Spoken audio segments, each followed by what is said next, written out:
2 weeks ago, I planted a dogwood in prepared clay soil. Prepared clay soil, right? We had lots of rain since I put it in.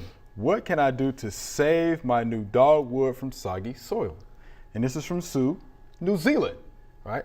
So obviously the dogwood is already in this prepared clay soil, right? Yes. What can she do though to save it? Because they've had a lot of rain, just like we've had a lot of rain here. Maybe try to improve the drainage around the tree. If it's planted in a low spot, she may want to think about moving it. Yes. The other thing, which is basically the same thing, is lifting it. Make sure she doesn't have it planted too high. But the other is be patient, and maybe it'll quit raining. That's pretty much it. Yeah. Yeah, improving the drainage is going to be the key. the big thing, right?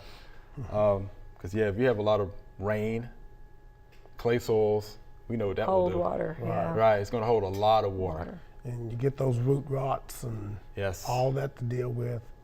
Wow. Yeah. It's a tough situation. Yeah, so we're hoping it's not in a low area. Yeah, you probably have to, I mean, you still have a little time. It's just 2 weeks. Yeah. You know, to maybe look for another spot, maybe a higher spot. Yeah, or a slope. Or a slope. Yeah, that's a good where idea. you have good drainage. That's right. Yeah, but yeah, good drainage is going to be key for that. Hope you enjoyed the video. We would love to get more questions from you. So be sure to leave us some comments.